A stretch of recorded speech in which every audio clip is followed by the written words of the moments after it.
तो लास्ट इसमें हमने कंपाइलर देखा था. So it is the component of system software. So it is also called as a translator. So compiler में input as a high level language input होता है और output in the form of machine level language.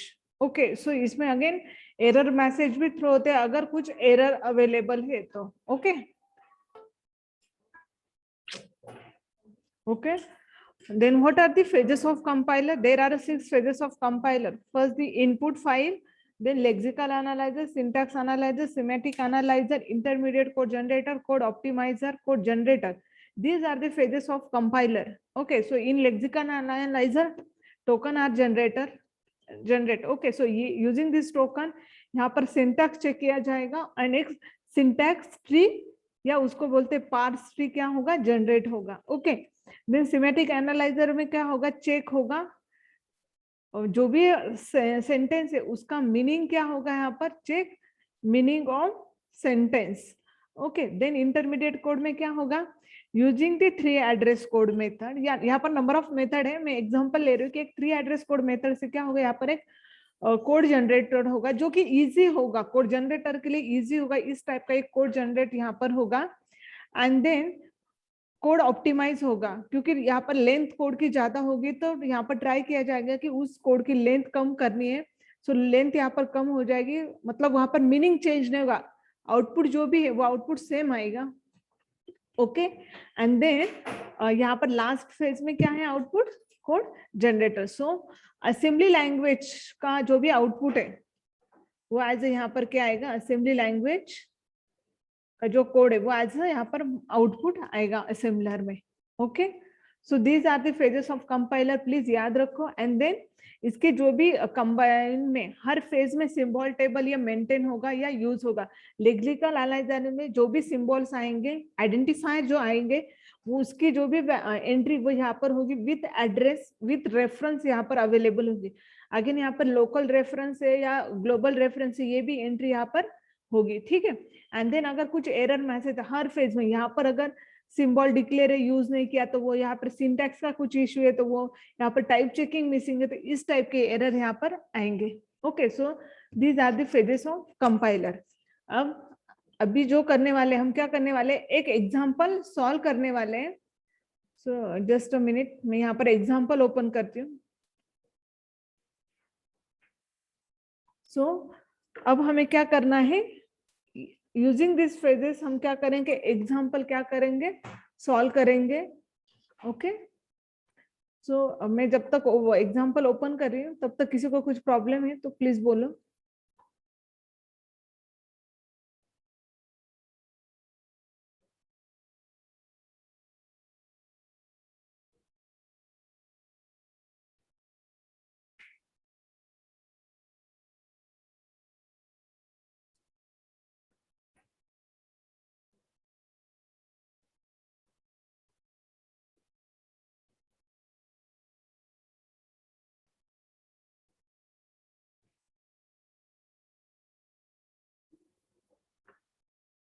So example में हम क्या लेंगे, input code लेंगे. ठीक है, जो कि सी का कोड है.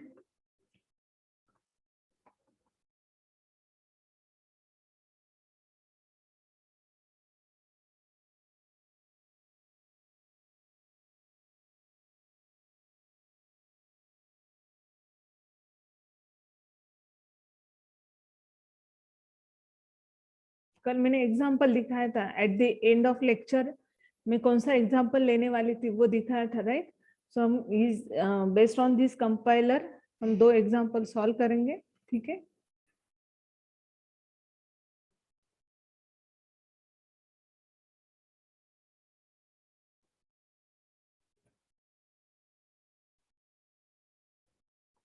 सो एग्जाम्पल है सम इज इक्वल टू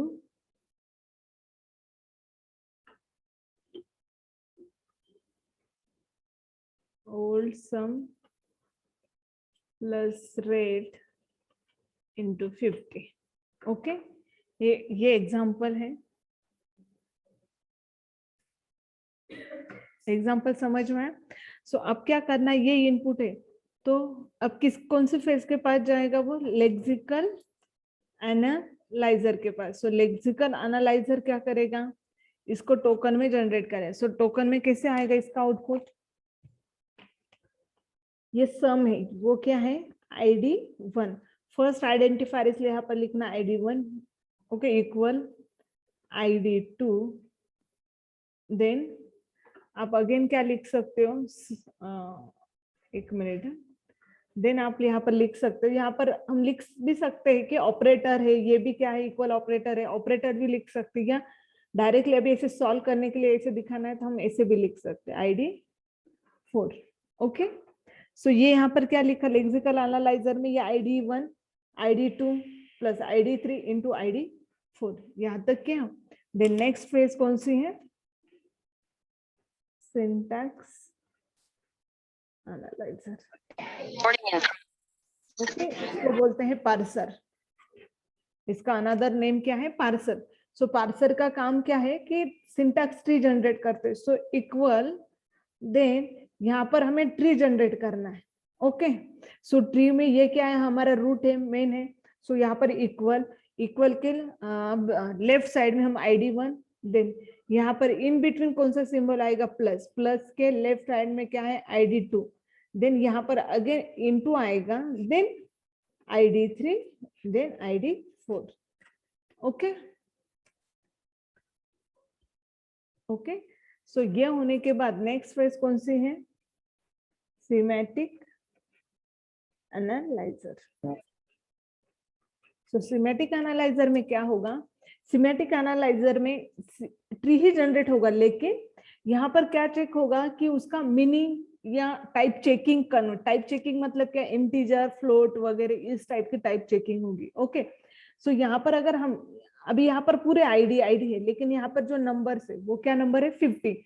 सो 50 को क्या कर यहाँ पर दिखाना है कि वो इनटू IT टू फ्लोट ऐसे दिखा सकते हम लोग, ठीक है। सो यहाँ पर कैसे करना है हमें, अब ये देखो, यहाँ तक जो टी है वो एज इट इज ड्रॉ करना है।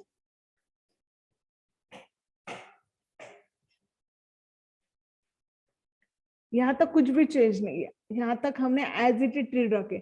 अब चेंज कहाँ पर आएगा, जो ऐसे कांस्टेंट वैल्यू आती है, ये कौन से फॉर्मेट में दिखाई दे रही है आपको, इंटीजर में दिखाई दे रही है, राइट।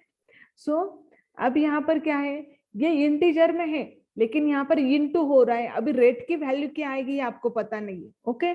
सो यहाँ पर आप लिखना क्या है, into float, sorry FLOT, float, into float, ऐसे कन्वर्जन यहाँ पर ये वर्ड याद करना है, ताकि इसका मीनिंग क्या है। तो ये सब ये फ्लोट में वैल्यू है, फ्लोट या रियल भी यहाँ पर बोल सकते हैं, ये डेटा टाइप यूज हो सकता है। और यहाँ पर क्या है, 50 को भी हमने क्या कन्वर्ट करके लिया, इनटू फ्लोट, INT ना, इंट वैल्यू नहीं, इनटू फ्लोट, ये करना है, ओके। देख यहाँ तक किसी कुछ प्रॉब्लम है 3 फेजेस में, प्लीज चेक कर लो। फर्स्ट फेज में, सेकंड फेज में, थर्ड फेज में किसी कुछ प्रॉब्लम है, नहीं है तो नहीं बोलो, मैं आगे जाती हूँ, ओके ठीक है। नेक्स्ट फेज है, नेक्स्ट फेज क्या है, intermediate code generator. Intermediate code generator, okay. अब इंटरमीडिएट कोड जनरेटर मतलब क्या कि यूजिंग दी टेम्पररी वैल्यू, एक टेम्पररी वेरिएबल लेना है, मतलब कौन सा लेना है, टेम्प करके एक हम वेरिएबल लेंगे, उसका यूज करके हम क्या करेंगे, इसका कोड लिखेंगे, ओके। सो एक टेम्पररी वेरिएबल TMP, और ये फर्स्ट है तो ये ऐसा लिखेंगे, ओके। और फर्स्ट हम लिखेंगे इनटू जो फ्लोट हमने ऐसे लिखा है, वो कौन सी वैल्यू कर रहे कन्वर्ट। सो ये एक स्टेटमेंट कंप्लीट। देन सेकंड है temp2। अब इसमें क्या हो रहा है, ID3 इंटू ये जो भी वैल्यू वो टेम्प हो रही है, वो इंटू हो रही temp, then temp3 is equal to ID2 into temp2, okay, and then ID1 is equal to temp, okay. सो इस कोड में किसी कुछ प्रॉब्लम? हेलो,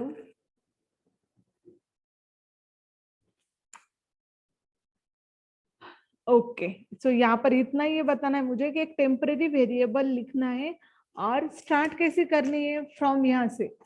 पहले इसमें कन्वर्ट किया जो ID4 है, सो वो टेम्प में कन्वर्ट किया, देन वो टेम्प एंड ID3 इसका क्या है मल्टीप्लीकेशन है, वो एक वेरिएबल में सेव किया। ओके, देन सबका इक्वेशन अगेन एक वेरिएबल में सेव किया और फिर ये जो भी वैल्यू वो अगेन ID1 को क्या की है पास की है। देन नेक्स्ट है code optimiser. So code optimiser में क्या होगा अभी यहाँ पर ये जो भी वैल्यू है यहाँ पर ऐसे कहाँ डुप्लीकेट दिखाई दे रहे हैं। अब यहाँ पर अगर आप चेक करते हो, मैं दूसरा कलर यूज करती हूँ। अब यहाँ पर आप देख सकते हो यहाँ पर टेम्प1 है, मैं डायरेक्टली अगर यहाँ पर भी ये अगर वैल्यू लेती हूँ एंड देन यहाँ पर टेम्प2 है, तो यहाँ पर देखो कैसे ये रिड्यूस होगा। Temp one is equal to ID3 into directly 15 point अगर 0 करती हूँ, ओके, या यहाँ पर ये भी अगर लिखती इन फ्लोट टू 50 तो भी चलेगा। एंड देन ID2 प्लस टेम्प1, सो यहाँ पर डायरेक्टली ID1। सो आप देख सकते हैं यहाँ पर 1 2 3 4 लाइन में आउटपुट था और यहाँ पर कितने लाइन में आउटपुट है 4, सॉरी 2 ही लाइन में क्या लिया है मैंने आउटपुट लिया। अब क्या है code generator. So code generator में क्या होगा, अब मुझे क्या करना है इसका मशीन कोड जनरेट करना है। तो मूव ID3 की जो भी वैल्यू है वो किस में कन्वर्ट करूंगी मैं रजिस्टर R2 में। देन इसमें मल्टीप्लीकेशन होगा किसका 15.0 का इनटू R2 के साथ। देन अगेन मूव होगा ID2 की जो भी वैल्यू है वो किस में मूव होगी R2 में एंड देन ऐड होगा R2 R1, okay, and then move होगा। आंसर किस में आया है यहाँ पर R1 में आंसर आया, सो R1 इंटू ID1। सो इस इंस्ट्रक्शन का फ्लो ऐसा है।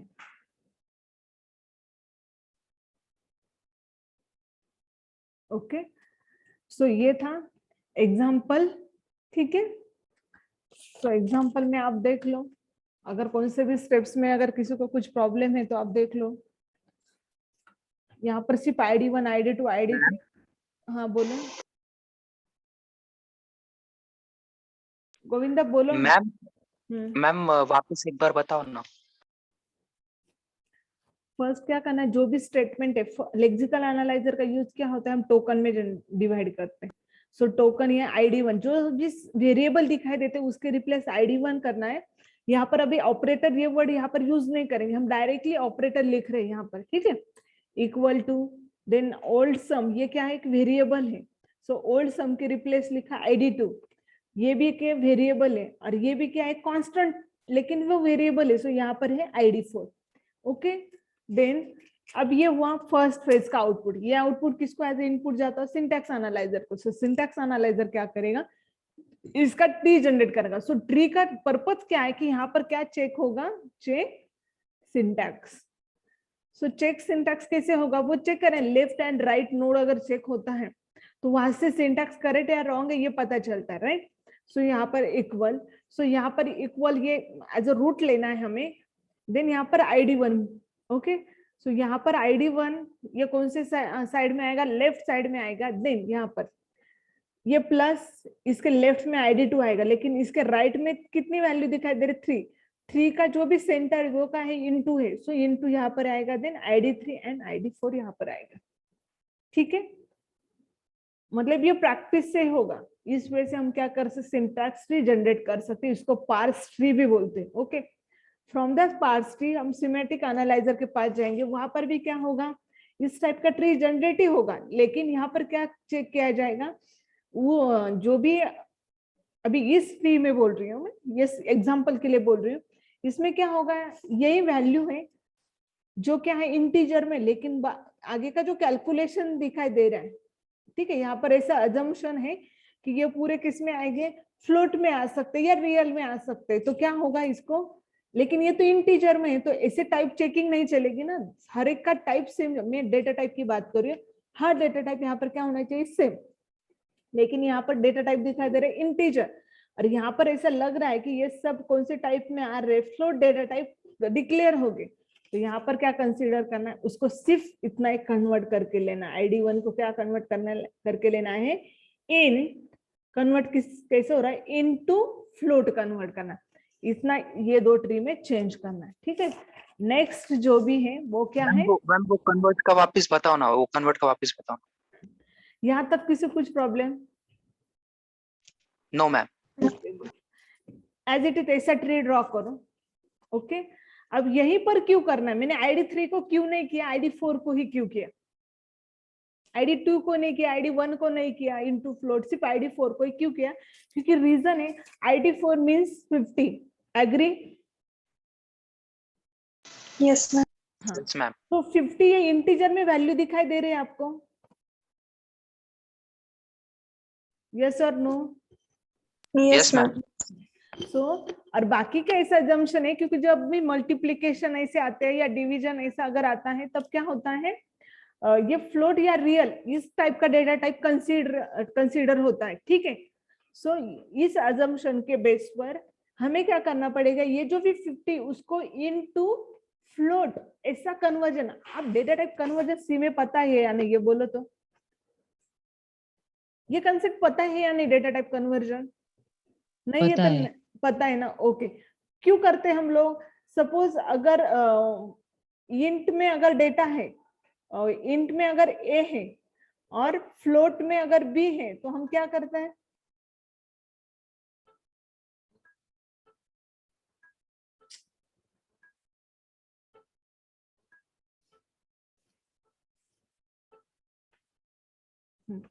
तो यहाँ पर हम क्या करते हैं, हम ऐसा कर सकते हैं कि ये बोलो तो कर सकते हैं, नो नहीं ना, बस ये आंसर पता है तो ये समझ लो आप, हम ऐसा कन्वर्जन नहीं कर सकते, या A+B भी नहीं कर सकते हम डायरेक्टली, क्योंकि यहाँ पर जो रिक्वायरमेंट, ठीक है, एक केस में अभी जो भी रिसेंट होगा तो वो क्या करेगा, सिर्फ दोनों की इंटीजर फ्लोट की भी जो भी पॉइंट के पहले की जो वैल्यू वो ले लेगा, लेकिन इसमें लेकिन वार्निंग तो आएगी यहाँ पर, क्योंकि टाइप मिसमैचिंग है यहाँ पर, क्या है, एक इंटीजर एक फ्लोट है। सो यही सेम यहाँ पर है, यहाँ पर इंट है और ये क्या है, फ्लोट डेटा टाइप है, तो यहाँ पर इसीलिए इसको क्या करना पड़ेगा, कन्वर्ट करना पड़ेगा। ओके, सपोज यहाँ पर अगर 30 होता, इन सेम के यहाँ पर अगर 30 होता, तो मैं क्या करती, ID2 को क्या करती, इनटू फ्लोट करती। अंडरस्टूड? यस और नो?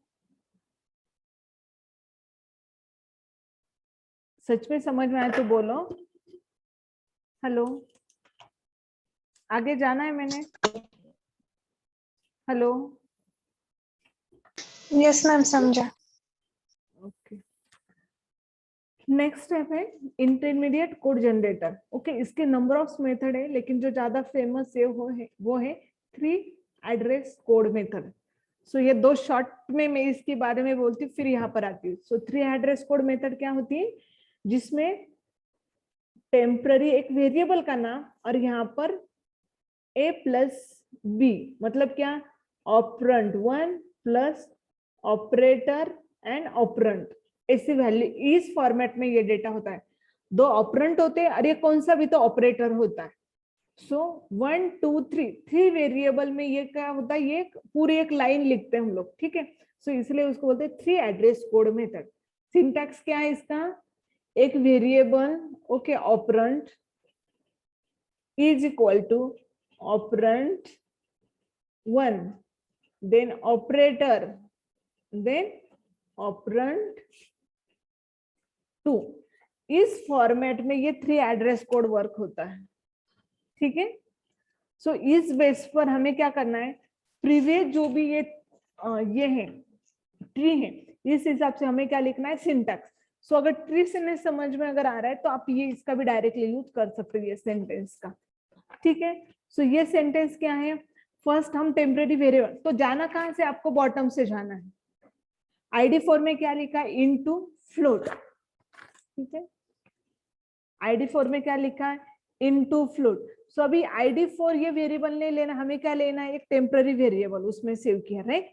देन ये टेम्पररी में क्या वैल्यू आई हमारी, टेम्पररी में वैल्यू क्या है यहाँ पर, क्या वैल्यू टेम्पररी में 50 वैल्यू है। ओके सो क्या लिखा है यहाँ पर, ID4 में क्या है 50, सो ID3 इंटू 50, मतलब यहाँ पर टेम्प में वैल्यू तो इनटू, तो ये किस में सेव करेंगे, अगेन वन मोर वेरिएबल, मतलब टेम्प 2 में सेव की, ID3 इंटू टेम्प 1, ये टेम्प 2 ये वेरिएबल है, टेम्पररी वेरिएबल का नाम, इसमें सेव किया, राइट। देन नेक्स्ट लाइन में अब यहाँ पर आए हम लोग, ID3 इंटू यहाँ तक आए, ठीक है। अब ये जो भी डेटा इसको यूज क्या असाइन करें, मतलब किसके साथ क्या प्लस करें, ID2 के साथ क्या करें प्लस, सो ये पूरा डेटा किस में आ रहा है, टेम्प 2 में आ रहा है, किस में आ रहा है, टेम्प 2। सो टेम्प 2 ID2 प्लस टेम्प 2, ये देखो ID2 सॉरी इनटू का सिम प्लस है शायद ना, सो ID2 प्लस टेम्प 2 किस में जाएगा, ये टेम्प 3 में। एंड ये जो भी रिजल्ट है, ये इसका पूरे रिजल्ट का नाम क्या है, टेम्प 3, वो किसको असाइन हो रहा है, ID1 को, क्योंकि ओरिजिनल जो वेरिएबल है वो हमारा क्या है, ID1, so temp 3 is equal to ID1। ये समझ में अगर आता है आपको तो ही ये समझ में आएगा, इसी के बाद भी मतलब ये समझ में आए तो डिपेंड है ये पूरे एक दूसरे के ऊपर, तो ये समझ में आए या नहीं, मैं फिर से लगे तो यहाँ पर एक एग्जांपल दिखा देती हूँ, ये समझ में आए या नहीं ये बोलो, हेलो फिर से बताओ। एग्जाम्पल ओके एग्जाम्पल दिखाई दे रहा है आपको, यहाँ पर साइड में लिखा है C is equal to A plus B plus D। Okay so इसको मुझे 3 एड्रेस कोड में कन्वर्ट करना, क्या लिखूंगी मैं, टेम्प 1। ओके सो मैं क्या करूंगी यहाँ पर B प्लस D, कुछ प्रॉब्लम इसमें। देन अब यहाँ पर temp 2 is equal to A plus temp 1। Okay then C is equal to temp 2, yes or no, yes ma'am. अभी समझ Yes, में ma'am. बस उसको, अगर आपको ट्री से ऐसा लगता है ना, ट्री से कंफ्यूजन हो रहा है तो ये कंसीडर करो। ओके ट्री से क्यों, ताकि हम बॉटम से जा सकते हैं एंड कोड लिख सकते हैं, ठीक है। सो इस वजह से उसको अंडरस्टैंड करो। अब यहाँ पर क्या है, अभी कोड ऑप्टिमाइजर में क्या करना है, ये नंबर ऑफ लाइंस हमें रिड्यूस करनी है, ठीक है, क्योंकि 4 लाइन से मतलब इसका कोड भी इतना मशीन कोड जनरेट होगा ना, तो ट्राई करना है इसको ऑप्टिमाइज। सो ऑप्टिमाइज मतलब क्या, कि कोड को रिड्यूस करना है, रिड्यूस करते टाइम ये याद रखना है कि उसका मीनिंग चेंज नहीं करना है हमें, ठीक है। सो उसके लिए क्या है, अभी ये टेम्प 1 यहाँ पर आ रहे हैं, अगेन टेम्प 1 क्या कर रहे हैं हम, ID3 के साथ क्या कर रहे हैं, मल्टीप्लाई कर रहे हैं, एंड देन अगेन टेम्प 2। सो यहाँ पर हम क्या कर रहे हैं, अगर मैं ID3 इंटू डायरेक्टली क्या कर रही हूँ, अगर यहाँ पर 50 कर रही है, देखो ID3 50 कर रही है और एक ही वेरिएबल लेती हूँ, मतलब यहाँ पर ये जो भी लाइन है वो स्किप की, यहाँ पर कुछ जरूरत नहीं, डायरेक्टली यहाँ पर कर सकते हैं 50। सो ये यहाँ पर क्या मतलब चेक करना है उस लाइन की जरूरत है या नहीं, ये स्टैंडर्ड प्रोसेस है। ओके 3 एड्रेस कोड का जो ऐसा कन्वर्ट करना है, ये स्टैंडर्ड प्रोसेस है। यूजिंग स्टैंडर्ड प्रोसेस आपको 3 एड्रेस कोड जनरेट करना है, देन आपको चेक करना है कि कौन सी लाइन यूजफुल है, कौन सी लाइन रिडंडेंट है, और कौन सी लाइन अगर हमें स्किप भी करते तो भी आंसर हमारा सेम आएगा।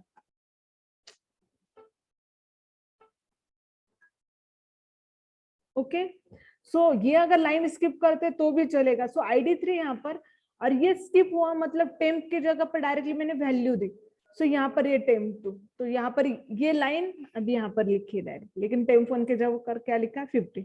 Okay and then directly ID1 को टेम्प 3 से नहीं किया, डायरेक्टली यहाँ पर ID1 लिखा, तो वो रिड्यूस होगा ना, मतलब आंसर को अगेन टेम्परेरी वेरिएबल में डालने से बेटर रहेगा डायरेक्टली वहीं पर क्या किया, ये जो ओरिजिनल वेरिएबल ID1, 3 एड्रेस में ये याद रखना है कि जो वेरिएबल है जिसमें आंसर रहता है वो एट द एंड हमेशा आना ही चाहिए। ID1 में क्या किया, सो इसका और इसका आंसर भी सेम आएगा। समझ में आया या नहीं, या इस एग्जांपल से दिखाओ फिर से। समझा मैं। Okay, very good.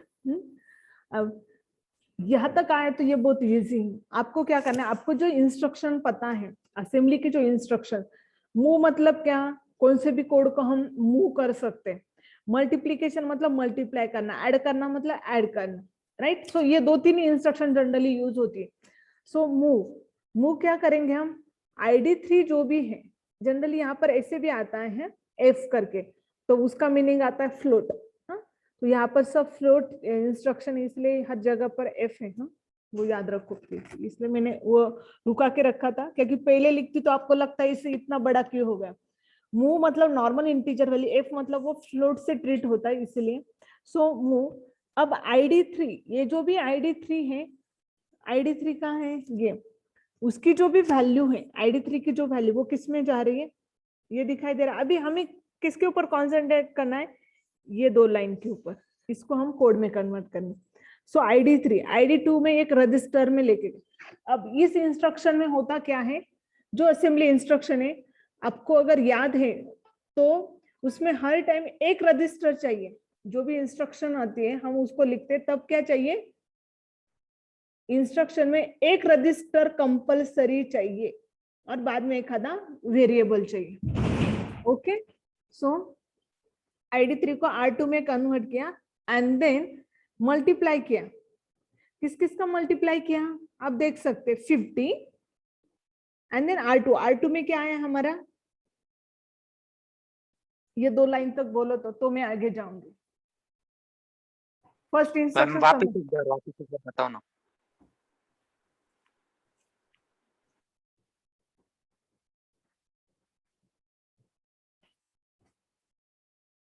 मैं यहाँ पर है ना फिर से लिख रही हूँ।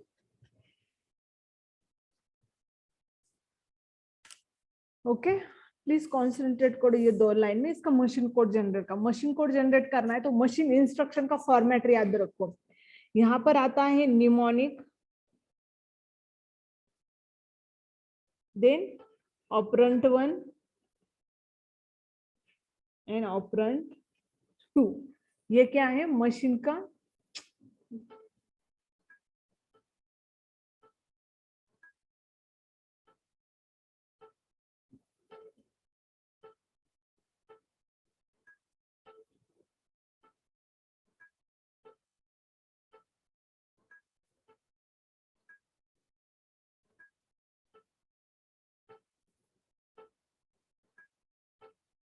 एक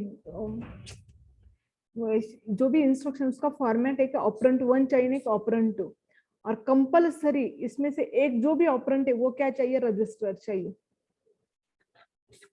ओके, याद है आपको, एक तो ये और ये, इसमें से क्या चाहिए, एक ऑपरेंट क्या चाहिए, रजिस्टर। सो ये ऑपरेंट हम क्या करने वाले, रजिस्टर कर रहे हैं। ओके, और इसमें क्या रहेगा, वेरिएबल रहेगा। और ये मूव, ऐड, मल्टीप्लिकेशन ऐसा यूज करेंगे, ठीक है। सो ये फॉर्मेट अब मुझे करना है, ये इसका इसका मशीन कोड लिखना है। सो मशीन कोड के लिए क्या करूंगी मैं, अब मुझे इसका कोड लिखना है, तो मैं क्या करूंगी, पहले ID3 को, क्योंकि ये डायरेक्ट वैल्यू है तो इसको कन्वर्ट नहीं करेंगे हम, ID3 को कन्वर्ट करेंगे।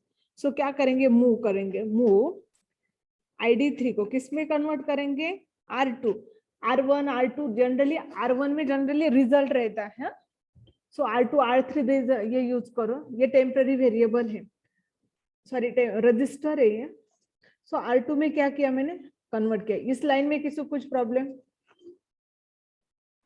No ma'am. ओके। अब नेक्स्ट लाइन, अब यहाँ पर क्या है, यहाँ पर क्या लिखा, ID3, राइट। अब ID3 को मल्टीप्लाई करना है, किस ID3 एंड 50 को मल्टीप्लाई करना। ID3 की वैल्यू मैंने किस में रखी है, R2 में रखी है, राइट। सो और सिंबल कौन सा है, मल्टीप्लीकेशन। सो MUL मल्टीप्लीकेशन, किसका मल्टीप्लीकेशन हम करेंगे, ID3 एंड R2 into 50 का। हाँ,50. तो अभी जो R2 and 50. राइट, क्योंकि R2 में वैल्यू। ओके, ये सेकंड लाइन कंप्लीट, मतलब यहाँ तक हम आए टेम्प 1 में।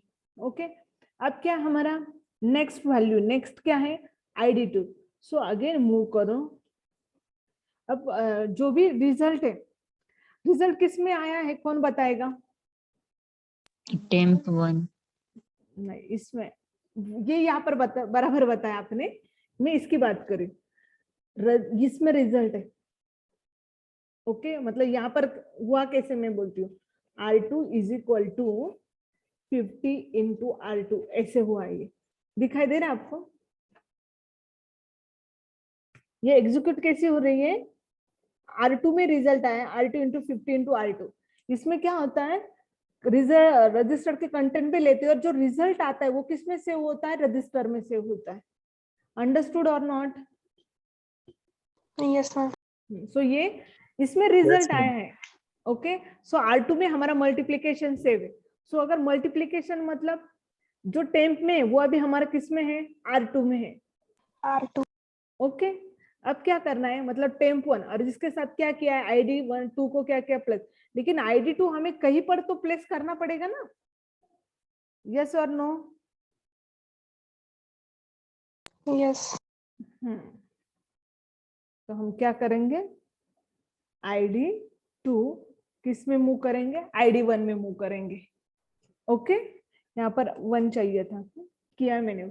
अब ID2 किस में मूव किया मैंने, मतलब ID2 का डेटा किस में गया मेरा?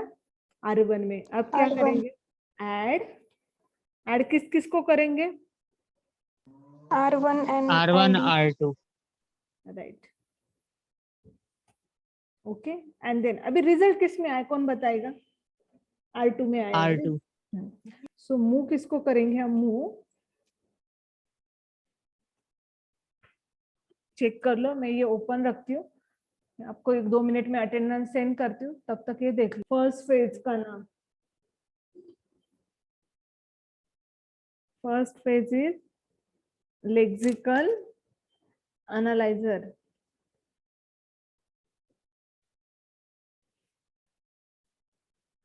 तो हम यहाँ पर क्या करेंगे, ID1 is equal to ID2 into 60 plus, okay, ID1 is equal to ID2 into ID3 plus ID4। Okay, next phase कौन सी है?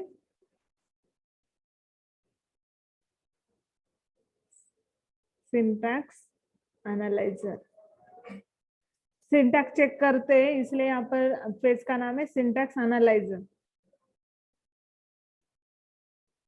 ओके, सो अब इसमें क्या होगा, ट्री जनरेट होगा। ओके,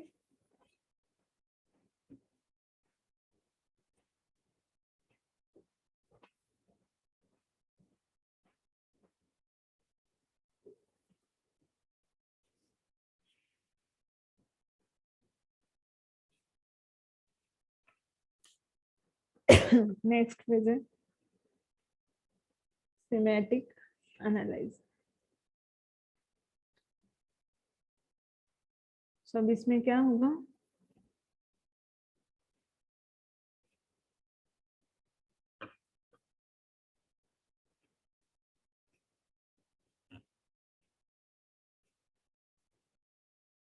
सो यहाँ पर सिर्फ क्या होगा,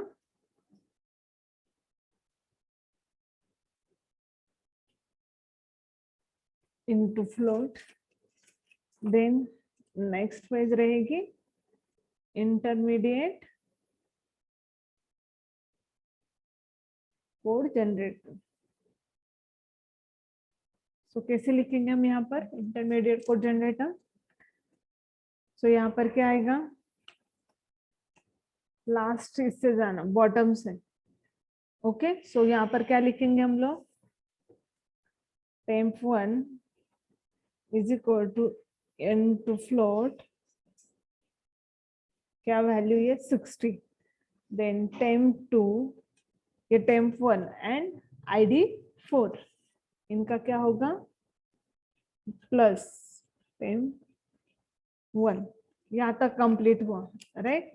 देन इसके बाद क्या होगा, मल्टीप्लीकेशन। सो टेम 3 क्या आएगा, ये पूरा temp 2 into ID2 into temp 2, then टेम,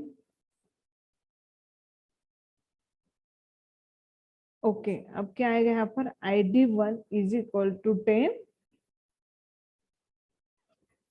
3, ओके। देन नेक्स्ट फेज कौन सी है, इसके बाद नेक्स्ट फेज कौन सी है,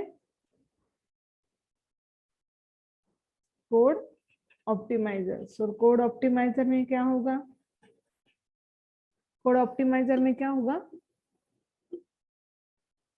सो डायरेक्टली हम लिखेंगे temp 2 ID4 plus 60 and then ID1 is equal to ID2 into temp 2, okay. और last step code generator. So code generator में क्या होगा, यहाँ पर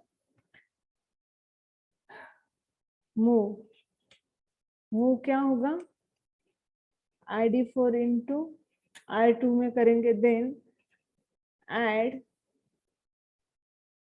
60 एंड R2 में रिजल्ट आए। So move ID2 into R1, then multiplication R1 and R2 and then move